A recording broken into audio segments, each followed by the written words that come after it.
Mantle cell lymphoma is a subtype of a B-cell non-Hodgkin lymphoma. When we talk about lymphomas in general, there are two big groups, Hodgkin's lymphomas and non-Hodgkin lymphoma. Within non-Hodgkin lymphoma, we have several subtypes, and mantle cell lymphoma is one of them.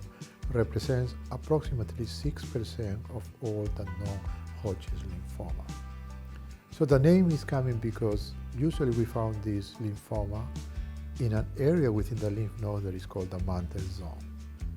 So the good news is in the last 20 years, we have made significant advances in the diagnosis, understanding the biology of the disease, which has led to better treatments too.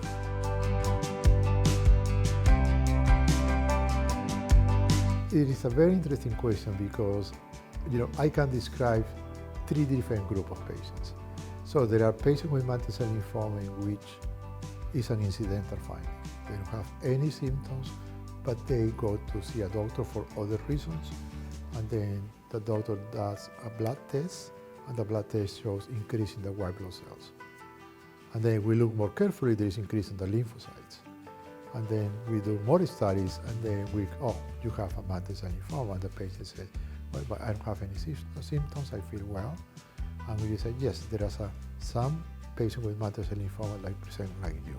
So then we do imaging studies, we do pathology studies, we confirm the diagnosis, and then we say, because you are doing well, we are going to do what is called watchful waiting. You don't need treatment. So that's one group of patients in one extreme. The other extreme, we have patients that come to us with enlarged lymph nodes in the neck, axillary area, the groin. Usually they are painless. They have what we call B symptoms, fever, night sweat, weight loss. They feel tired. So we do diagnostic tests, and we found that they have mantle cell lymphoma. But this patient is different than the first one that I referred. So this patient has an aggressive type of mantle cell lymphoma that needs to be treated more aggressively with more treatments.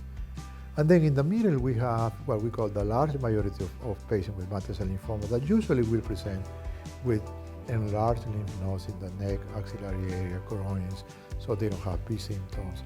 And some of those patients we decided we have more time to start treatment. We make plans. So in some patients, it's very interesting, the initial symptoms of mantle cell lymphoma are sort of skin rashes, or there is a high sensitivity to mosquito bites. I have a few patients that present that way, but those are rare cases. Other patients present just with an enlarged spleen. Other patients can present with some gastrointestinal symptoms. So it's important to mention that the mantle cell lymphoma has this tendency or trend to go to the gastrointestinal tract.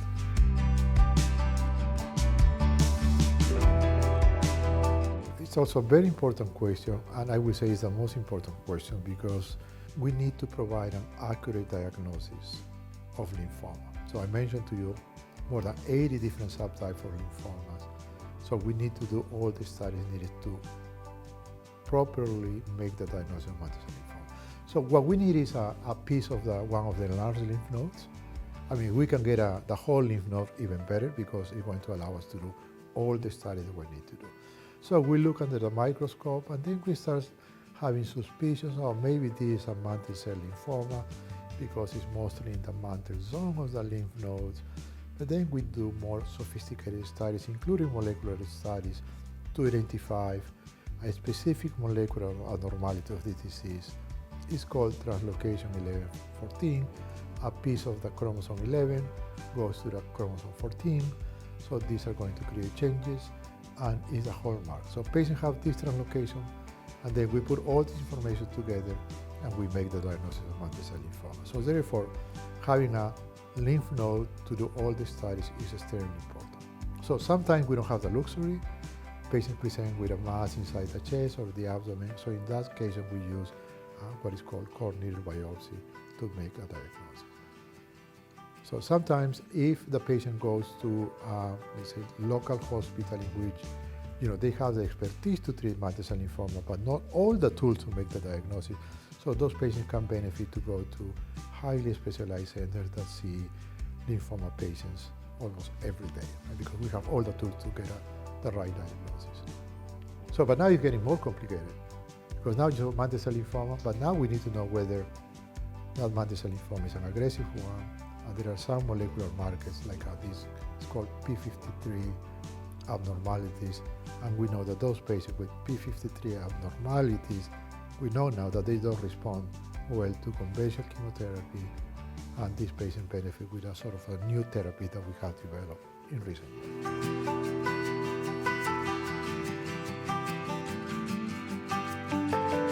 It depends. It depends of, I described to you 3 different groups of patients. So there are patients with mantle cell lymphoma in which it was an incidental finding, they are doing well, we do watchful waiting. So then in the patients that have more aggressive disease, like those patients that I described to you, like a p53 abnormality, mantle cell lymphoma, chemotherapy, conventional chemotherapy, even autologous transplant doesn't work. So now we have novel therapies using target therapy alone or in combination with immunotherapy. For those patients with aggressive disease, also we use what I call several phases of treatment. We start with induction treatment, then autologous transplant, bone marrow transplant, and then maintenance therapy. So now there are emerging data that perhaps in some patients we don't need autologous transplant, just maintenance with target therapy will be the proper way to go. For patients that are in the middle, that needs treatment, still we use chemotherapy in combination with monoclonal antibodies. We have different sort of flavors. But also there is now sort of a trend after we finish the induction treatment to put this patient into some sort of maintenance. I think it's fair to say that mantle cell lymphoma, or we are making mantle cell lymphoma a chronic disease. We can control the disease. We hope to cure the disease at some point, but we have tools that are keeping patients with mantle cell lymphoma alive. Perhaps the goal is maybe they're going to die of other causes, but not of mantle cell lymphoma.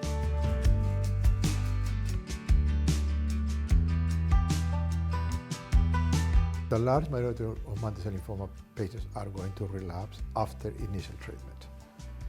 So the first option, first relapse, I think there is consensus among all of us, all the lymphoma physicians.